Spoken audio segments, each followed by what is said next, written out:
Hey Bougie click. Welcome to my channel. Today, we're diving deep into a topic that's often overlooked but incredibly important: internalized misogyny. Together, we'll unravel the complex web of societal dynamics that shape how women perceive and treat one another. From the harsh judgments faced by those who are pretty, popular, or wealthy, to the troubling tendency to blame women for men's wrongdoings, this video will explore the roots and implications of internalized misogyny. Join us as we dissect real-life examples that reveal how these societal biases affect women and learn how we can foster a more supportive and empathetic community. Let's get started. I'ma make you a fan.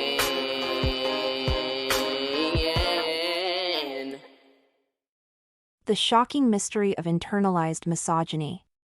In the intricate web of societal dynamics, internalized misogyny plays a significant role in how women perceive and treat each other. This phenomenon often manifests as harsh judgment and criticism, particularly towards those who are perceived as pretty, popular, or wealthy. The tendency to relish in the misfortunes of these women is a reflection of deep-seated societal biases and internalized misogyny. This video explores the reasons behind this behavior, its implications, and how we can learn from it to foster a more supportive and empathetic community. The root of internalized misogyny.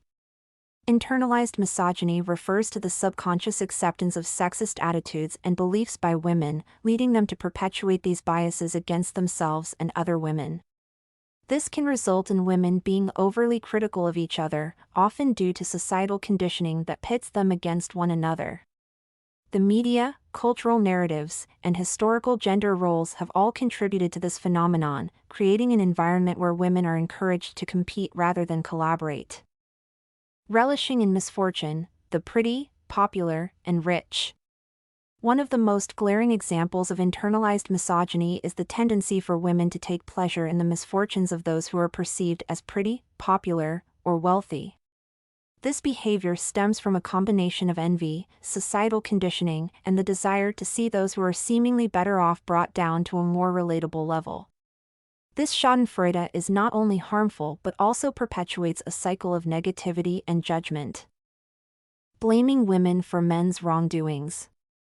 A particularly troubling aspect of internalized misogyny is the tendency to blame women for the actions of men. This is evident in high-profile cases such as Chris Brown and Rihanna, Diddy and Cassie, and Megan Thee Stallion and Tory Lanez.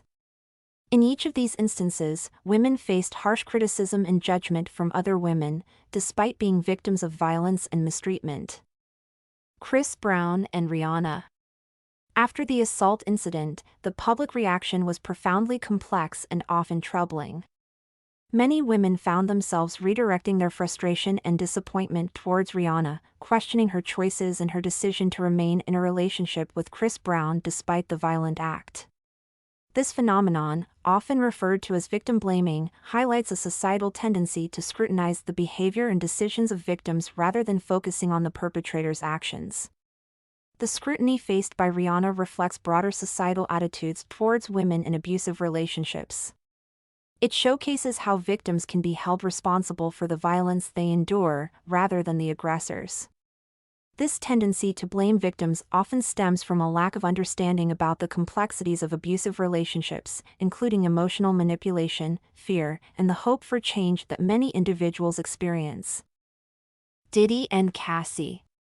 Cassie has been at the center of public scrutiny regarding her long-term relationship with Sean Diddy Combs. Critics, particularly many women, have voiced their opinions, often questioning her intentions and the nature of their bond. Some have speculated that Cassie's motives were not entirely genuine, suggesting she may have been more interested in the fame and lifestyle associated with being linked to a high-profile figure like Diddy rather than in the relationship itself. Rather than focusing on Diddy being an older man who manipulated and groomed a young girl. Megan Thee Stallion and Tory Lanez. Megan's experience was not just a traumatic event, it became a complex social narrative that highlighted the challenges many victims face when sharing their stories. Despite the presence of undeniable evidence supporting her account of the shooting, she found herself in a position where her truth was met with skepticism, particularly from other women. These cases highlight how internalized misogyny leads women to judge and blame each other for situations where they are victims, rather than holding the perpetrators accountable. The amount of internalized racism, colorism, and misogyny in the Black community amongst women is ridiculous at this point, and paired with the lack of accountability, we are in serious trouble. The people that look down on us don't need any help. Also, no matter how hard you try, you can't build yourself up by tearing the next woman down. I have noticed how women who are lacking in looks, money, or attention love to see women who have those things humbled. Some women are like crabs in a barrel. If they can't get out of the barrel, they want to drag every other woman back in there with them. If the man you want chooses another woman over you, you can't wait for them to do her wrong, so you say she got the same man. Stop worrying about how other women are failing and just level up in your own life. Because that woman you are hating on can get another man just like she got this one, but you are habitually single, screaming about how you don't want or need a man while being passed around like a hot potato. Some of you would rather bully women with the things you want than take their advice. Stop letting your jealousy stop you from getting better or asking for help. You aren't hurting anyone but yourself, because trust me, your opinion don't matter to people as much as you think. I for one don't care about the opinions of people I don't respect. The new trophy wife controversy. The controversy surrounding YouTuber The New Trophy Wife further illustrates the impact of internalized misogyny. Isis Morales, known online as the New Trophy Wife, faced significant backlash from women who criticized her lifestyle and choices, often with harsh and judgmental comments. In November 2024, Isis released a viral video titled "I Married a Monster," where she accused her husband of serious sexual misconduct, including the molestation of their young daughters and essaying her multiple times. Despite being a victim, she was subjected to criticism and judgment from other women, highlighting the tendency for women to tear each other down rather than support and uplift one another. While it's easy to look at someone else's mistakes, it's hard to look at our own. We live in a world where women would rather take advice from 304s than from happily married women. Women are now saying that they don't want to be married while still being physically intimate with men. Women are having babies with just anybody. Look at Sky Jackson, Kiki Palmer, and Cash Doll. Some women have babies with men they don't even know after they have had reckless one-night stands. There are even women that are unashamedly dating married men and telling other women to do so. Dating married men doesn't always end in getting the bag, sometimes it ends with you in a body bag.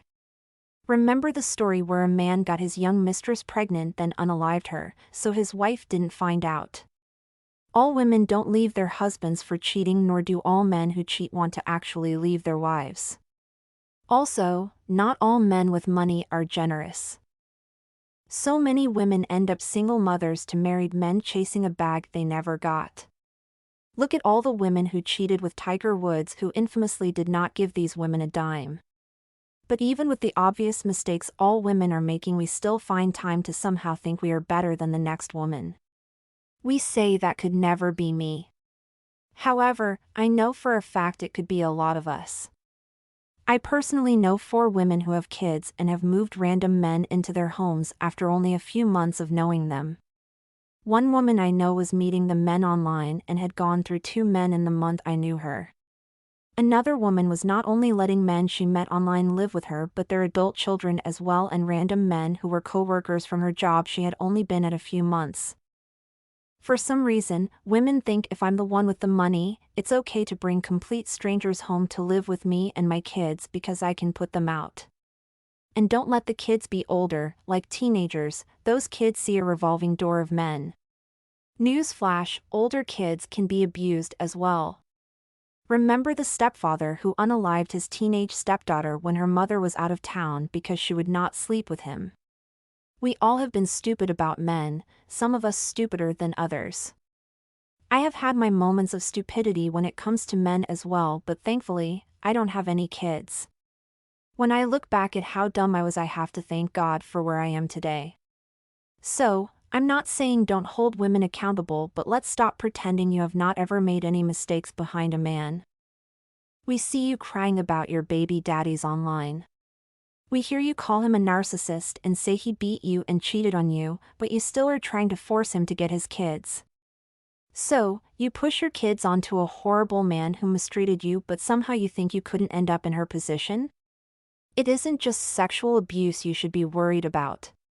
What about emotional, verbal, and physical abuse? A while ago, a man unalived his own son by making him run on a treadmill until he collapsed. Another man unalived his daughter by leaving her in a hot car so he could play video games uninterrupted, and his other kids said he did this all the time. Women are constantly leaving their kids with new boyfriends only for the kids to be unalived by these men. These men usually don't have jobs and are left to watch women's kids while the women are at work. Then there are so many women who leave their kids with any and everybody, especially when they want to go out. Have we forgot about the woman who gave her kids up to CPS after she got on the internet and asked if anyone wanted them? She was praised for giving her kids up, when we have all heard stories about what happens to kids in the foster care system. What was it everyone said? At least she didn't unalive them. Ask anyone who has ever been abused, there are some things worse than death. I also see so many people making this about hypergamy and wanting a rich man, but may I remind you, most women and children were not assaulted by rich men. It was uncles, grandfathers, brothers, stepfathers, biological fathers, teachers, women, boyfriends, and their mothers' sneaky links that often didn't have a dime. The perils of seeking validation, women, and the dangers of desperation. In the quest for love and validation, some women find themselves making decisions that can jeopardize their safety and well-being. This desperation for approval from men can lead to risky behaviors. These actions, driven by a deep-seated need for validation, often result in negative consequences that could have been avoided with a more cautious approach. The desperation for validation. The desire for validation is a natural human instinct, but when it becomes a driving force, it can lead to poor decision-making. Women who are desperate for validation from men may overlook red flags and compromise their own values and safety. This desperation can stem from various factors, including low self-esteem, societal pressures, and past experiences of rejection or abandonment. Moving men into their homes. One of the most concerning behaviors is when women move men into their homes with their children after only a short period of dating. This decision can put both the woman and her children at risk. The man may not have been thoroughly vetted, and his true intentions or character may not be fully known. This can lead to situations where the woman and her children are exposed to potential harm, whether it be emotional, physical, or financial. Financial burdens and 50-50 arrangements. Another risky behavior is agreeing to financially burdensome arrangements, such as going 50-50 on expenses. While equality in financial contributions can be healthy in a relationship, it becomes problematic when one partner is not financially stable or is taking advantage of the other's resources. Women who are desperate for validation may agree to these arrangements to appear accommodating and supportive, but this can lead to financial strain and resentment. The impact on children. When women make these risky decisions, the impact on their children can be profound. Children may be exposed to unstable environments, which can affect their emotional and psychological well-being. The presence of a new partner who has not been properly vetted can also lead to potential abuse or neglect. It is crucial for women to prioritize their children's safety and stability over their desire for validation from a partner. The role of self-worth. At the core of these risky behaviors is often a lack of self-worth. Women who do not value themselves may seek validation from men to fill the void. This can lead to a cycle of unhealthy relationships and poor decision-making. Building self-worth and self-esteem is essential for making better choices and avoiding dangerous situations. Breaking the cycle. To break this cycle, women need to focus on self-love and self-validation. This involves setting boundaries, recognizing red flags, and prioritizing their own well-being and that of their children. It is important to seek support from friends, family, or professionals when needed and to take the time to thoroughly vet potential partners before making significant life changes. Lessons from Scooby-Doo, Unmasking the Real Monsters. The classic cartoon Scooby-Doo offers a valuable lesson in understanding human behavior. In the show, the monsters are always revealed to be regular people with hidden agendas. This teaches us that bad people do not have signs on their foreheads, nor do they announce their true intentions.